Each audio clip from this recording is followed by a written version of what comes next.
მოგესალმებით, დღეს პარასკევია საღამოს 9:30 და ტელეკომპანია თანამგზავრის პირდაპირ ეთერში მუშაობას იწყებს ток-შოუ დიალოგი ნატო მეგუთნიშვილთან ერთად. Როგორც ამბობენ, ჩვენ ყველა ჩვენი ბავშვობიდან მოვდივართ, იმ დროიდან, როცა სამყარო გაცილებით უფრო თბილი და კეთილი იყო. დღეს ეს სამყარო სწორედ ბავშვთა დღეს, 1 ივნის ბავშვთა საერთაშორისო დღეს აღნიშნავს. ამ მიზეზით დიალოგის სტუმრები არიან პატარები, თელავის მოსწავლე ახალგაზრდობის სახლის პატარა მოჭადრაკეები, რომლებიც დღეს ჩემთან სტუდიაში მასწავლებელთან ქალბატონ მაია ზუიადაურთან ერთად მოვიდნენ. პირველ რიგში ძალიან დიდი მადლობა გადაცემაში მონაწილეობისთვის და იმისთვის, რომ თქვენთვის ამ ყველაზე მნიშვნელოვან დღეს ატარებთ სწორედ ჩემთან ერთად, ჩემს გადაცემაში და ჩემი გადაცემის ტელემაყურებლებთან ერთად. სანამ უშუალოდ დავიწყებთ საუბარს თქვენს წარმატებებზე, მინდა რომ ყველა პერსონალურად გავიცნო და მითხრათ, რამდენად მნიშვნელოვანია თქვენთვის დღევანდელი დღე, 1 ივნისი, ბავშვთა დაცვის საერთაშორისო დღე. მოგესალმებით, მე ვარ მარიამ ჩომახიძე. უპირველეს ყოვლისა მინდა ყველა ბავშვს მიულოცა დღევანდელი დღე და ვუსურვო ბედნიერება მთელი ცხოვრების მანძილზე.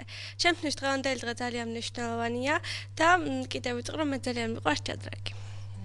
დღევანდელი დღე როგორ გაატარე შენ 1 ივნისი? რადგან თელავში რეაბილიტაცია მიმდინარეობს, კონცერტი და ნადიკვარიც გადაკეტილი იყო, ამიტომაც მე როგორც ყველა ბავშვმა ვიყავი სკოლაში და შემდგომ უკვე მოვედი აქ. კარგი, აბაში. სახელი გვარი შენი? ანანო კახეთელიძე. ანანო, ძალიან საყვარელი ხარ და ეხლა მითხარი, რას ნიშნავს შენთვის 1 ივნისი ბავშვთა დაცვის საერთაშორისო დღე და როგორ აღნიშნე შენს თანატოლებს შეხვდი თუ როგორ? აღნიშნე ხოლმე 1 ივნისს დღეს რა გააკეთე? შენს თანატოლებს რომ მიულოცო დღევანდელი დღე? ჩვენი ყველაზე პატარა რესპონდენტია, მე მგონი თავის წარმატებებზე ჭადრაკში უფრო უკეთესად ისაუბრებს. და ცნობილი პატარა მოჭადრაკე, რომელიც ახალი ამბების გმირი იყო, აბა გაგვეცანი? თამარ თასოშვილი. რას ნიშნავს 1 ივნისი შენთვის, როგორ გაატარე და როგორ მიულოცავ შენს თანატოლებს? ულოცავ დღევანდელ დღეს და ღმერთმა დიდხანს აცოცხლოს.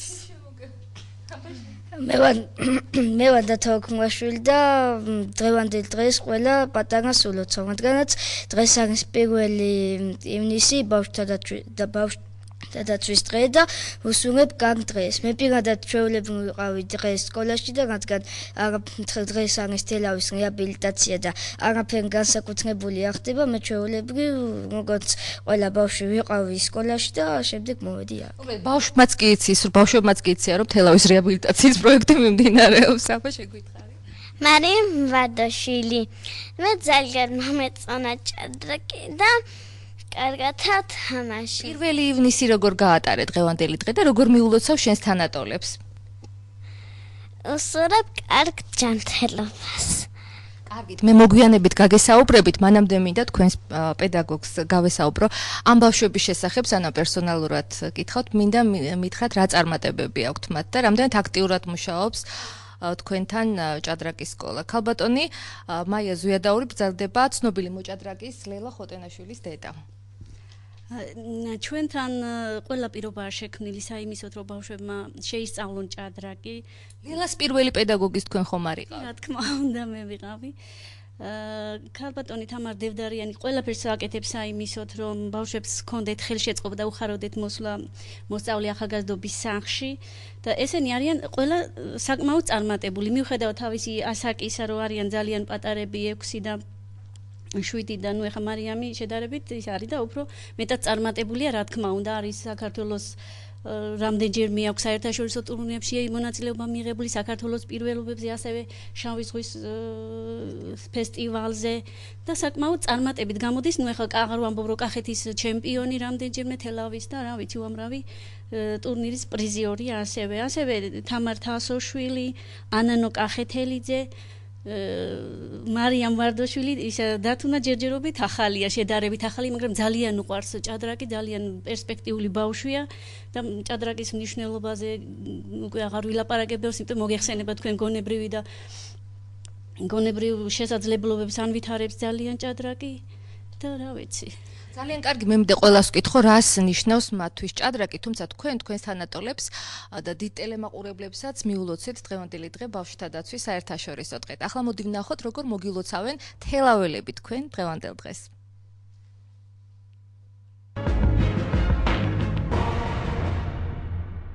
გამთელობას, ბედნიერებას და რა თქმა უნდა გამთელებულ საქართველოს ცხოვრებას. კაი მომავალს. დღევანდელ დღეს ნამდვილად მიულოცა უსურვებ ჯანმრთელობას, დიდხანს სიცოცხლეს, ჯანმრთელობას პირველ რიგში, გადაღებულ ცხოვრებას, ყველაფერს საუკეთესოს. კი, აუცილებლად. აუცილებლად უნდა აღინიშნებოდეს დღევანდელი დღე. ყველაფერს საუკეთესოს უსურვებ, რაც თავარია, სასახელოები გახდნენ მშობლებისთვის და ყველასთვის. ბედნიერ მშვიდობიან ქვეყნიერებას და ჯანმრთელები დასძლიყვნენ, რა ვიცი სხვა რა უნდა უსურვო. ბავშვები გრძნობენ, რომ უფროსებისგან მხარდაჭერას, თანადგომას, სიყვარულს, რა ვიცი. ულოცავ ქვეყნიერებაზე ყველა პატარას ჯანმრთელები და ბედნიერები ყოფილიყვნენ. მიულოცავ კი დაშორისო დღეს და ბედნიერებასაც. მიულოცავ და ყველაფერ კარგს, რა ჯანმრთელობას პირველ რიგში. უნდა აღინიშნებოდეს აუცილებლად, იმიტომ რომ მე მგონი რომ ბავშვები არიან მთავარი ჩვენი ცხოვრების არცი, მე მგონი მე თვითონ 8 შვილი მყავს და ძალიან მაყოფილი ვარ ჩემი შვილებით, ყველანი ნიჭიერები და ყველანი კარგები მყვანა და უნდა აღინიშნებოდეს აუცილებლად და წარმატება უნდა უსურვოთ წინსვლა და ჯანმრთელობა რა. აბა გამთლიანებას და კარგად ყოფნას და გამოსწორებას ყველაფრის. ბედნიერ მომავალს რა უსურვოთ. ულოცავ სულ ყველას, განამარტო ჩემსებსო, ყველას ულოცავ. დღევანდელ დღეს მიულოცავ ყველა პატარას, უსურვებ ჯანმრთელობას, ბედნიერ მომავალს.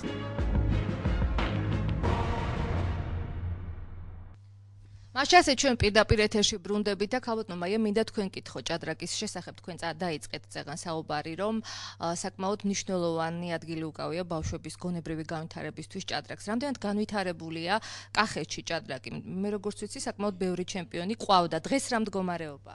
დღესაც იცით რა ხელშეწყობა თვითონ კახეთის ხელმძღვანელობის მხრიდან მოგეხსენებათ ბატონი გიორგი ღვინიაშვილი არის კახეთის ჭადრაკის ფედერაციის პრეზიდენტი და შესაძლებლობის ფარგლებში საკმაოდ ხელშეწყობა აქვს ნამდვილად ჭადრაკს. აქვს მხარდაჭერა ასევე საკრებულოს მხრიდან. თავად საკრებულოს თავმჯდომარე საკმაოდ გვერდში უდგას ჭადრაკს. ხელისუფლებას უყვარს ჭადრაკის და ნამდვილად უყვარს. ეს მინდა ვთქვა, განსხვავებით ზოგიერთი წლების. ყველაზე მნიშვნელოვანი წარმატებები, რაც კახეთის კახელმა მოჭადრაკეებმა მიაღწიეს, რა არის? აი ბოლო პერიოდის განმავლობაში. ანუ მოზარდებში. რა ვიცი, საქართველოს პრიზიორები. აი თვითონ ის ჩემი თამარ თასოშვილი არის საქართველოს პრიზიორი, ეს უკვე დიდი წარმატება, ხო, ამისთან პატარა მოსწავლ, ხა დიდებში მოგეხსენებათ რომ ყავს მსოფლიო ჩემპიონები, ოლიმპიური ჩემპიონები, დიდო კახეთიდან. თელავი, ის თელავი. გვარები და სახელები შევახსენოთ. ტელემაყურებლებს. შევახსენოთ. დავიწყოთ ანა მათნაძე, მოიხსენებან თელაվել მაყურებელს მისი წარმატებები და პირველი იყო ის და თითქმის მის გაყვალულ გზაზე შემდეგ ლელა ჯავახიშვილი, ბელა ხოტენაშვილი, ქეთი წაწალაშვილი ვინმე არ გამორჩეს, აი ესენი დიდო სტატები არიან ამჯერად ამ ერთი პატარა ქალაქიდან, აი ნამდვილად აი ეს დიდი ფენომენია. პოპულარულია ჭადრაკი. საკმაოდ პოპულარულია თელავში ჭადრაკი და ალბათ ყველა თაობის აი ჰქონდა ეს ხელშეწყობის გარეშე მოგეხსენებათ ძალიან დიდ ფინანსურ მასთან არის დაკავშირებული, ფინანსებთან არის დაკავშირებული, იმიტომ რომ გინა ტურნეები, გინა მწვრთნელი, გინა ყველაფერი, თუ არა გამხარდაჭერა, ნუ ხა ჩვეულებრივი ოჯახისთვის და გინდაც ცოტა შეძლებულისთვისაც კი ცოტა ძნელი ამ ყველაფრის ის თუ არ ამოუდგა მხარში ხელმძღვანელობა, თუ არ ამოუდგა მხარში, ნუ რა ვიცი, აი საზოგადოების რაღაცა გარკვეული ნაწილი და ამიტომ ჭირდებათ ამ ბავშვებსაც ასევე მხარდაჭერა, რა თქმა უნდა. მე ხა პატარებს ვკითხო, რამდენად მნიშვნელოვანია მათთვის ჭადრაკი და ამ სფეროში რა წარმატებებს მიაღწიეს მათ კონკრეტულად. მე ძალიან მიყვარს ჭადრაკი, ძალიან ბევრ ტურნირში მაქვს მიღებული მონაწილეობა და მრავალი დიპლომი და მედალით მაქვს მოპოვებული. ასევე ვაპირებ ევროპის თასზე კარგ თამაშს და მოკლედ ვიტყვი, რომ ჭადრაკი ჩემი ცხოვრების აზრია. რა დროს უთმობ ჭადრაკს, აი მთელი დღის განმავლობაში? როდესაც სკოლიდან მოვდივარ, ვასრულებ დავალებას და შემდგომში უკვე შემდეგ დღეს მივდივარ მასწავლებელთან. და დაახლოებით რამდენ საათს მეცადინეობ თუ მუშაობ დღეში? დაახლოებით საათნახევარი. შენთვის რამდენად მნიშვნელოვანია ჭადრაკი და რა წარმატებებს მიაღწია, აბა გითხარი? ჩემთვის ძალიან მნიშვნელოვანია ჭადრაკი. მე მაქვს მიღწეული ძალიან ბევრი მაქვს დიპლომი და მედლები. დღეში რამდენ საათს მეცადინეობ ხოლმე ჭადრაკში? დაახლოებით. სკოლაში დადიხარ, ხო? დიახ. და სკოლაში სიარულში ხელს არ გიშლის ჭადრაკი? არა. შენ გიშლის ხელს სკოლაში? თუ უფრო უკეთესად სწავლობ? კი. საერთოდ არ მეშლის ჭადრაკი ჩემ ცხოვრებაში ხეს, არც სკოლაში სიარული და სკოლა გიშლის ხო ხეს? როგორც ამბობენ, ჭადრაკი ავითარებს უფრო გონებას, ხო, ჭადრაკის თამაში გრძნობ ხოლმე წარმატებებს შემდგომ სწავლაში, ჭადრაკის თამაშის შემდეგ. თუ იღლები გონებრივად მართალი გითხარ? არა, საერთოდ სახლშიც სულ მეცადინეობ და არასდროს არ დავყრით, ანუ არ ვიღლები არც სკოლაში და არც სახლში. რამდენად მნიშვნელოვანია შენთვის ჭადრაკი? რა წარმატებებს მიაღწია მის შესახებ გვესაუბრე? მე მაქვს პირველი ადგილი ჭადრაკში, საგარეჯოში, თელავში და მესამე საპრიზო ადგილი მაქვს აღებული ბათუმში. და რამდენად მნიშვნელოვანია? გიყვარს ჭადრაკი? დიახ. და რა დროს უთმობ, რამდენი ხნის განმავლობაში მეცადინეობ ხო? რა ვიცი. სკოლაში როგორ სწავლობ? კარგად. და ხელს არ გიშლის ხო სწავლაში? არა. შენზე გითხრეს ძალიან უყვარსო ჭადრაკი. დიახ. მე მართლა ძალიან მიყვარს ჭადრაკი, ახალი დამწყები ვარ. ჯერჯერობით არაფრისთვის მიმღწევია, მაგრამ ვაპირებ გაგრძელებას ჭადრაკზე და ძირითადად სკოლა ხელს მიშლის ჭადრაკზე, რომ ბევრი ხანი ვიყო ხოლმე და მეცადინე, მაგრამ დავდივარ და დროს უთმობ ჭადრაკს, რომ მიმეცადინე. და დაახლოებით რამდენ საათს მეცადინეობ დღეში? ძირითადად 1 საათს, ხო? თვითონ სადაც მამეცადინებს ჩემი მასწავლებელი და ისე დღის სადღაც კიდევ საათნახევარი 2 საათი. შენთვის რამდენად მნიშვნელოვანია ჭადრაკი და რამდენი ხანია საერთოდ რაც მეცადინეობ ჭადრაკში? დიდი ხანია რაც მეცადინეობ და ძალიან მომწონს ჭადრაკი. რა ტურნირებში გაქვს მონაწილეობა მიღებული? სად გაგიმარჯვია, აბა გითხარი? თუ გაიხსენებ რომელ ქალაქებში იყავი? თუ ჯერ არ მიგიღია მონა? პატარა არის ხო ჯერ?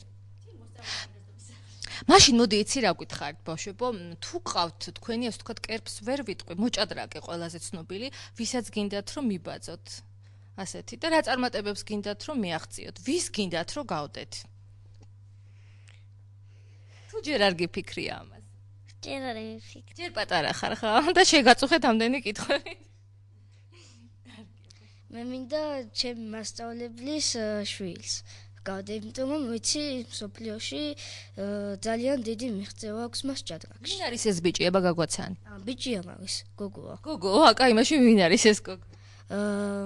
ძირითადად ვერ გეტყვით, მაგრამ ბელა ხოტენაშვილია საუბარი, ხო? თქვენი პედაგოგის შვილზე. დიახ. მე გისურვებ დიდ წარმატებებს. აბა შენ მითხარი ვის გინდა რომ გავდე? ნანა გაფრინდაშვილს და ბელა ხოტენაშვილს. და გინდა გახდე მსოფლიო ჩემპიონი, ხო? დიახ. გისურვებ წარმატებებს და შენი ოცნებების ახდენას. აბა ყველაზე პატარაა, ხო, რას გვეტყვის? ვის გინდა რომ გავდე? ბელა ხოტენაშვილს. მხოლოდ ბელას იცნობენ მგონი აბა. მეც დავთანხმები ბავშვებს და ძალიან მინდა ბელასნაირად ვთამაშობდე, რადგან მართლაც განსაკუთრებულად თამაშობს და ყოველთვის როცა ვუყურებ ძალიან მომწონს მის თამაში. ქაბატონ მაია, თქვენ მინდა კითხოთ, რადგან ასეთი ნიჭიერი ბავშვები გვყავს, ხომ არ არის შესაძლებელია, ხომ არ ფიქრობთ, რომ სკოლებშიც ისწავლებოდეს ჭადრაკი სპორტის სხვა სახეობებთან ერთად?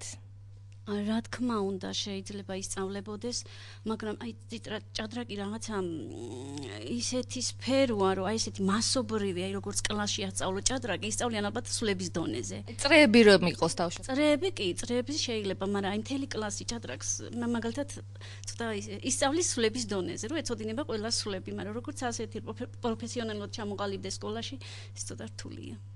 მაგრამ მე დავეთანხმდები, ყველამ უნდა იცოდეს, ყველამ უნდა ისწავლოს, იმიტომ რომ ეს ცხოვრებაში და გონებრივ განვითარებაში და შემდეგ ამ ლოგიკურ აზროვნებაში ძალიან უწყობს ხელს ყველა ბავშვს. ეხლა მინდა კითხოთ ამ ბავშვების და თქვენი კონკრეტული სამომავლო გეგმების შესახებ, რა გაქვთ დაგეგმილი და რას გინდათ რომ მიაღწიოთ ამ ბავშვებთან? და როგორი პოტენციალია ამ ბავშვებში? პოტენციალი ნამდვილად ძალიან დიდია, იმიტომ რომ არიან განსაკუთრებით ნიჭიერი ბავშვები, იყვნენ 5 წლისები, როცა მოვიდნენ ჩემთან. ნუ მარიამი ჩემი გაზრდილი, ახლა ცოტათი დიდია ამათზე. და ესენია, იცით რა, თუ ექნება ბავშვებს ხელშეწყობა და ყველა ოჯახი ამათი ცდილობს რომ შეუწყოს ხელი, ალბათ ცოტა საქართველოს ჩემპიონები, რა ვიცი, ევროპის და მსოფლიო პრიზიორები უნდა გამოვიდნენ. კახეთის ჩემპიონები ყავს, ხო და საქართველოს კი, კახეთის ჩემპიონები ყავს საქართველოს პრიზიორები, მაგრამ გვინდა ჯერ საქართველოს ჩემპიონები, მერე ევროპის და მსოფლიო პრიზიორები და ჩემპიონები და მე მგონი ამათ ყველას აქვს ის პოტენციალი, თუ კი ექნება ხელშეწყობა, რომ ამას მიაღწიო. ეხლა მინდა თქვენ კითხოთ სამომავლო გეგმების შესახებ, აი უახლოეს მომავალში თუნდაც რა ტურნირებისთვის ემზადებით და რომელ ტურნირებში აპირებთ მონაწილეობის მიღებას? ჩემი უახლოესი მიზანია გამოვიდე ევროპის თასზე და მითამაშო კარგად. გავიდე საპრიზო ადგილზე რა თავასახელად ჩემი მასწავლებელი. სატარდება ეს ჩემპიონატი და როდის? როდის სტარტდება? 6-დან 13 ივლისის ჩათვლით. ანუ სულ ახლო გეგმებია, ხო? და მე გისურვებ წარმატებებს ამ ჩემპიონატზე. აბა შენ გეგმები რა არის გითხარი, სად აპირებ მონაწილეობის მიღებას? მე ვაპირებ თბილისში მონაწილეობის მიღებას. რა ტურნირია ეს თქვენ რომ გითხათ, თბილისში რა ტურნირი ჩატარდება? იცით რა, თბილისში საქართველოს პირველობები ჩატარდა, ჯერჯერობით ალბათ შემოდგომისთვის გეგმავს ანანო, ხო? ახალი სეზონი დაიწყება და ახალი ენერგიით და ახალი ძალით შევხვდეთ. და გინდა რომ გახდეთ ჩემპიონი. მე მინდა გამოვიდე საქართველოს ჩემპიონი და მინდა მივაღწიო ჩემპიონობას. გისურვებ წარმატებებს. უახლოესი გეგმები თუ ჯერ მეცადინეობ შენ ხო? ჯერ მეცადინეობ და გეგმებზე ჯერ არ მიფიქრია. რას აპირებ შენ? ძალიან პატარა ხარ მე მგონი, ხო? მე სახში მეცადინეობ. ტურნირებში სადმე შეჯიბრში არ აპირებ მონაწილეობის მიღებას თუ ჯერ მხოლოდ მეცადინეობ? ჯერ მხოლოდ მეცადინეობ. კარგი, გისურვებ რომ დიდი გოგო გაიზარდო, ბევრი მეცადინო და გახდე აუცილებლად ჩემპიონი. მე მინდა ყველა თქვენგანს კიდევ ერთხელ მიულოცო 1 ივნისი დღევანდელი დღე და მე მინდა ქალბატონო აი გაიხსენოთ თქვენი ბავშვობა, როგორც გადაცემის დასაწყისში ვთქვი, ჩვენ ყველა მოვდივართ ჩვენი ბავშვობიდან და როგორ გაიხსენებდით თქვენს ბავშვობას, ალბათ ჭადრაკს თამაშობდით იმ პერიოდში და როგორ განსხვავდება ის პერიოდი ბავშვობის, დღევანდელი ბავშვობის პერიოდთან, ალბათ უკეთესი შესაძლებლობები აქვთ ხო? თქმა უნდა, კი, მე ჩემი ბავშვობის პერიოდს ესე გავიხსენე, მე ძირითადად ოჯახში ვისწავლე ჭადრაკის თამაში და ეს შემდეგ სკოლების პირველობა, რაიონის პირველობა ასე იყო მე. თქვენი მიღწევების შესახებაც. ნუ ახლა მიღწევები ესეთი ძალიან რო ვთქვა, მე არ მქონია, მაინდა-მაინც ვიყავი რა ვიცი, სკოლებს შორის საქართველოს ჩემპიონატზე ავიღეთ, როცა ვიყავი მე მოსწავლე, მაშინ პირველი ადგილი. მყავდა მწვრთნელი, ძალიან კარგი მწვრთნელი მიშა ჭიპაშვილი, რომელიც ახლაც მოვაწეობს ჭადრაკში. რა ვიცი, შემდეგ ისე უფრო მწვრთნელის რანგში. რა შეეხება ბავშვობის პერიოდს და რომ შევატარო დღევანდელ დროს? ნუ დღევანდელ დღეს გაცილებით უკეთესი, ახლა მე ჩემ ბავშვობას რო შევადარო, გაცილებით უკეთესი პირობები აქვს, გაცილებით ესე მგონია რომ ბავშვებიც უფრო განვითარებული არიან, თუ მე მყავს ესეთი ნიჭიერი ბავშვები, არ ვიცი და კახეთში არიან, არა სხვათა შორის, იცით რა, თელავში ეს აი ესეთი ფენომენი რომ 5 დიდოსტატი ერთნაირად გაიზარდოს ერთ თაობაში, თითქმის აი არ ვიცი, ეს არის იმ სოფლიოში ალბათ სხვა რეგიონებში არ არის ასეთი შემთხვევები საქართველოს. ასეთი აი ქუთაისი ხო არის საჭადრაკო ქალაქი, ორი მსოფლიო ჩემპიონი, ნუ ეხლა მაია ჩიბურდანიძე და პლუს ნანა ძაგნიძე ძალიან დიდი მოჭა, მაგრამ ამდენი არ არის ერთნაირად ასეთი ძლიერი. ჩვენი გადაცემის პირველი ნაწილი სრულდება და მე არ შემიძლია არ გითხოთ თქვენი ოცნებების შესახებ. ბავშვობა ის პერიოდია, როცა ყველაზე მეც ვოცნებობთ, ხოლო ჭადრაკსი არა. რა არის თქვენი ყველაზე დიდი ოცნება? ჭადრაკის იქით, რადგან 1 ივნისია, მოდი ასე დავასრულოთ ჩვენი გადაცემის პირველი ნაწილი. ჩემი ყველაზე დიდი ოცნება მაინც ჭადრაკს უკავშირდება და მინდა ვთქვა, ძალიან მინდა გავხდე საქართველოს ჩემპიონი და შემდეგ უკვე ევროპის ჩემპიონიც. რა ოცნება გაქვს? რაზე ოცნებობ ხოლმე? მე ვოცნებობ რომ გავხდე მოჭადრაკე. ესე იგი, ყველა ჭადრაკზე ოცნებობს და ჩემპიონობაზე ოცნებობს. ჭადრაკის გარდა კიდევ რაზე ოცნებობ? რა ინტერესები გაქვს დაუშვათ? რა გიყვარს ჭადრაკის გარდა? მიყვარს სკოლა. მეც სკოლა მიყვარს და სკოლაში დავდიოდი და რომ მეცადინეობდი, ხელს არ მიშლი და ჭადრაკი. ჭადრაკის გარდა კიდევ რა გიყვარს და რაზე ოცნებობ? მე მოცნებობ რომ გამოვიდე ევროპის ჩემპიონი. ყველა ბავშვის ოცნება ჭადრაკს უკავშირდება. მეც ჭადრაკის მინდა გამოვიდე ჭადრაკზე მოთამაში და მივაღწიო წარმატებას. ჭადრაკის გარდა მე კიდევ მინდა სხვა ქვეყნებში მოგზაურობა. ძალიან კარგი. მე ოცნებობ რომ გამოვიდე დიდი ჩემპიონატი. დიდი ჩემპიონი. ჩემპიონობის გარდა არაფერზე არ ოცნებობ, აი ბავშვურ ოცნებებს რა შეეხება. სხვა არაფერი არ გინდათ მოკლედ ჭადრაკის გარდა. მე ვხვდები რომ სტუდიაში მყავს მომავალი ჩემპიონები. გისურვებთ ყველას რომ გახდეთ ევროპის სოფლიოს ჩემპიონები. ჯერ პირველ რიგში ბედნიერ ბავშვობას, კარგად სწავლას, კიდევ ერთხელ გილოცავთ პირველი ღვნის და ძალიან დიდი მადლობა იმისთვის რომ ჩემი სტუმრები იყავით, გემშვიდობებით. თუმცა არ ვემშვიდობები ტელემაყურებლებს. რეკლამის შემდეგ ჩვენ ნახავთ და მოვისმენთ თუ როგორ გააცილა გაზაფხული ჩემი გადაცემის შემდეგმა სტუმარმა. თუმცა ამის შესახებ უკვე რეკლამის შემდეგ.